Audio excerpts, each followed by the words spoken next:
Pemirsa, publik kembali dikejutkan dengan terbongkarnya markas besar sindikat judi online internasional di kawasan Hayam Wuruk, Jakarta. Kasus ini bukan sekedar pengungkapan judi online biasa, karena di balik operasi ini, polisi menemukan jaringan lintas negara, ratusan warga asing serta perputaran uang yang fantastis. Dan rekan Marcelina Tumundo memiliki informasi selengkapnya untuk Anda. Silakan Marcel. Ya, Jessica, Gemma, dan juga pemirsa terkait dengan temuan markas atau operasi judi online yang berada di Hayam Wuruk, Jakarta. Pengungkapan kasus ini menjadi salah satu operasi terbesar dalam pemberantasan judi online di Indonesia. Kita lihat pemirsa, dalam pekan ini polisi telah mengamankan total ada 321 orang dari sindikat judi online yang berada di Hayam Wuruk. Dan kami akan tampilkan kepada Anda pemirsa sejumlah fakta-faktanya dalam infografis yang telah kami siapkan untuk Anda. Kita lihat pemirsa, dari 321 orang yang diamankan ini terdiri dari 1 warga negara Indonesia dan 320 lainnya adalah warga negara asing asal Vietnam, Tiongkok, Myanmar, kemudian asal Laos, Thailand, Malaysia, dan juga Kamboja. Polisi menemukan mereka berada di 2 lantai di gedung kawasan Hayam Wuruk, Jakarta yang digunakan sebagai pusat operasi untuk menjalankan aktivitas judi online dan penipuan digital. Target korbannya bukan hanya orang-orang Indonesia saja, tapi juga menyasar masyarakat di berbagai negara. Polisi juga menduga terdapat 15 penjamin atau sponsor yang memfasilitasi keberadaan sindikat judi online tersebut, mulai dari mereka yang menyediakan tempat tinggal, kemudian akses gedung hingga sarana operasional.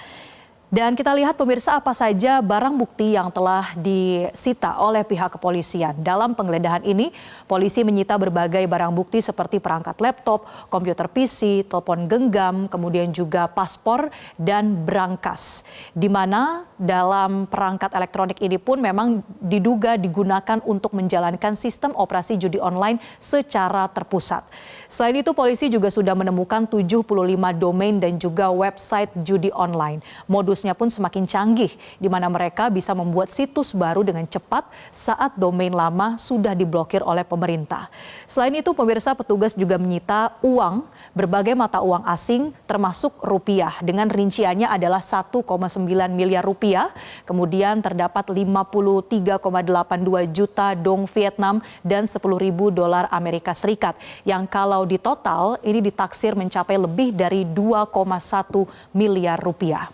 Lalu apa langkah selanjutnya dari pihak kepolisian? Seperti disampaikan oleh Direktur Tindak Pidana Umum Bareskrim Polri, Brigjen Pol Wira Satya Triputra, yang mengatakan bahwa kita atau kepolisian ini telah berkoordinasi baik dengan PPATK maupun dengan stakeholder lainnya yang terkait untuk bisa melakukan penelusuran aliran dana sponsor atau pelaku yang mendatangkan ke sini atau ke sindikat di Hayam Wuruk tersebut dan yang menyediakan sarana dan prasarana bagi para pelaku. Pernyataan ini pemirsa menunjukkan bahwa penyidikan tidak hanya fokus pada pelaku di lapangan, tapi juga akan memburu aktor di balik layar atau bandar judi online tersebut, termasuk mereka yang memberikan fasilitas, modal, sampai akses bagi operasi judi online. Tentunya kerjasama polisi dan PPATK juga menjadi penting karena kejahatan judi online hampir selalu berkaitan dengan pencucian uang.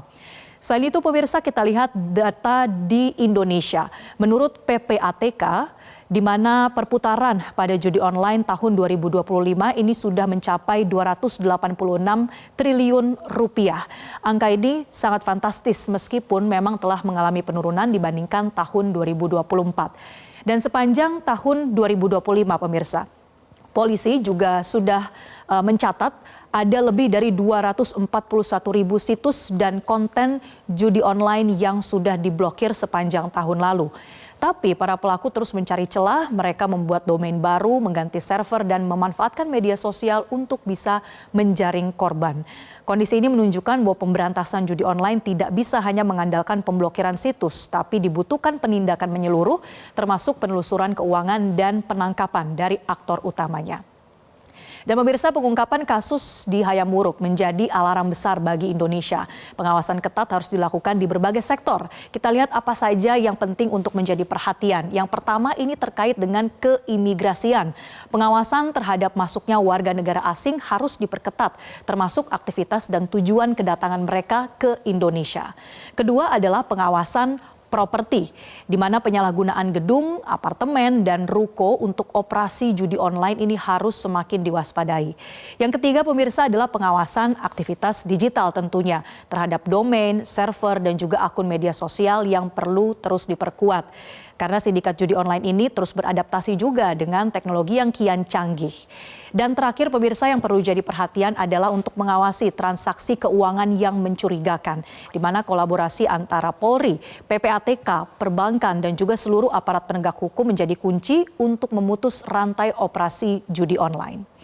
Pemirsa, sindikat yang ditemukan di Jakarta atau bahkan di berbagai wilayah lain di Indonesia membuktikan bahwa judi online telah berkembang menjadi kejahatan terorganisir lintas negara dengan teknologi digital, modal besar, dan jaringan internasional. Praktik ilegal ini terus mencari celah. Karena itu, penindakan tegas, pengawasan ketat, dan kerjasama antar lembaga menjadi kunci agar Indonesia tidak menjadi surga baru operasi judi online.